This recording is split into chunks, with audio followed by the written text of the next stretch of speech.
Continuando aqui, gente, falando um pouco, né, do material, de questão de entendimento e concurso, vamos lá, né? Primeiro falar das relações entre textos e contextos de produção e circulação. Primeiro, o que é um contexto, gente, dentro de um texto? Então, é uma circunstância essencial na produção de textos. Ele corresponde ao conjunto de conjunturas, que pode ser materiais ou abstratas, que rodeiam um acontecimento ou um fato. Assim, o contexto são todas as informações que acompanham o texto, modo pela qual as ideias se encadeiam no discurso, ou seja, no texto escrito. Sendo assim, o contexto corresponde ao ambiente físico ou situacional e pode ser uma referência histórica, social, cultural, familiar. Para compreendermos a mensagem de um texto, precisamos estar a par do contexto a qual pertence. Isso para que a mensagem transmitida pelo locutor, o autor ou emissor, seja inteligível para o interlocutor, leitor, receptor. O que é inteligível? Entendível. Né?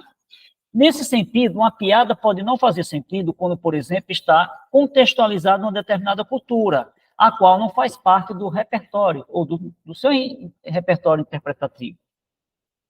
Com efeito, o texto somente existe quando estabelece uma relação de identificação com o leitor. Vamos entender um pouco da curiosidade. Então, a palavra contexto veio do latim, né? A palavra contexto ou contexto significa reunião, conjunto, sucessão. Assim, se a palavra texto do latim significa tecido, o contexto representa o ato de tecer ou entrelaçar, né? Para vocês entenderem aí. O texto designa uma manifestação linguística expressa por meio das ideias ou argumentos de um autor. Essas ideias serão interpretadas pelo leitor de acordo com seus acontecimentos linguísticos, culturais, sociais e históricos.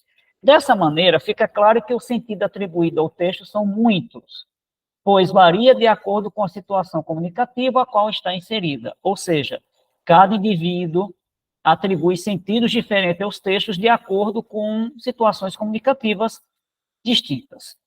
A partir desse princípio, podemos concluir que o contexto está intimamente relacionado à semântica.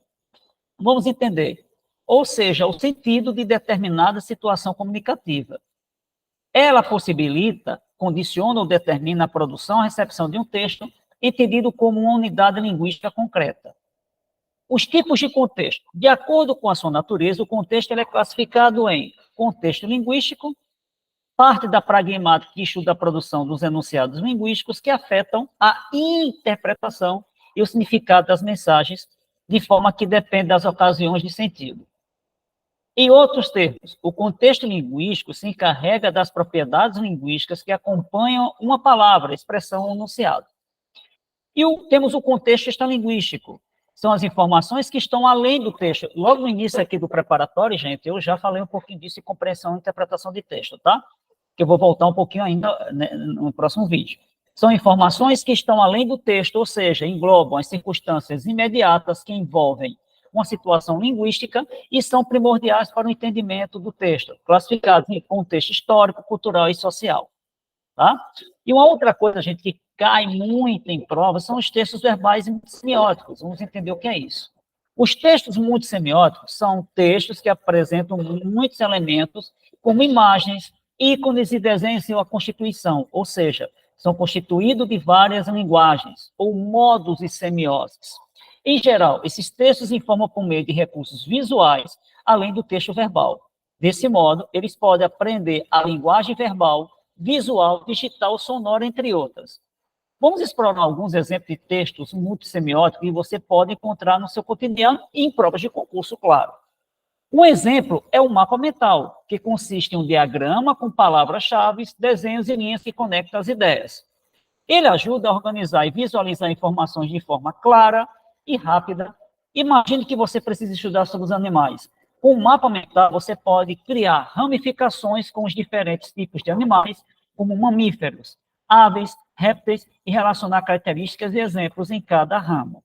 Assim, você terá um guia visual para ajudar na compreensão do assunto.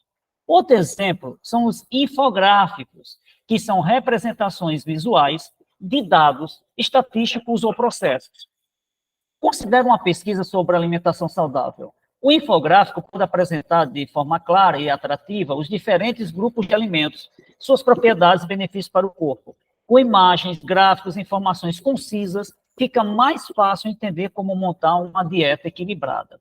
Uma outra coisa que também a gente vê muito em provas de os infográficos aparecem muito em prova de concurso, mas também histórias em quadrinhos, né? Que também são textos chamados multissemióticos. Elas combinam texto escrito, imagens e balões de fala para contar uma história de forma visualmente atrativa. As histórias em quadrinhos são ótimas para estimular a imaginação e compreensão de narrativas. Por exemplo, uma história em quadrinhos sobre a importância da reciclagem pode mostrar personagens interagindo com o meio ambiente, destacando os benefícios e impactos negativos das atitudes sustentáveis. A outra coisa são as tirinhas. São um tipo específico de história e quadrinho, caracterizado por serem curtas e apresentarem uma situação cômica ou reflexiva. Elas são encontradas em jornais, revistas e até mesmo na internet. Em uma tirinha, as imagens e os diálogos curtos são essenciais para a compreensão do humor ou da mensagem transmitida. Por exemplo, uma tirinha sobre bullying pode ilustrar uma situação de maneira engraçada, mas ao mesmo tempo fazer refletir sobre os efeitos negativos dessa prática. Então, gente, os textos multissemióticos são ferramentas valiosas para a comunicação humana, pois permitem que as pessoas explorem diferentes formas de representação e de compreensão de informações. Elas tornam o aprendizado mais dinâmico, estimulante e fácil de assimilar. Portanto, gente, aproveitem esses recursos visuais em seus estudos, pois eles estão ao seu redor, prontos para te ajudar a ampliar seus conhecimentos de maneira divertida e eficaz.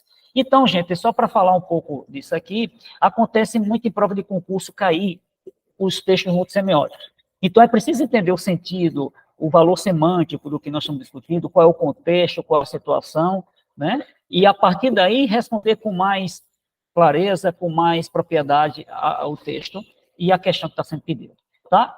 No próximo vídeo, eu vou falar um pouco aí sobre compreensão e interpretação de texto de novo, porque, na sequência, a gente vai trabalhar também questões sobre isso e trabalhar questões gramaticais, que é o que cai muito para vocês entenderem de forma mais explicativa toda essa questão da prova que pede de concurso, provas de concurso, tá ok? Então, até o próximo vídeo aí para a gente falar um pouquinho de mais temas importantes.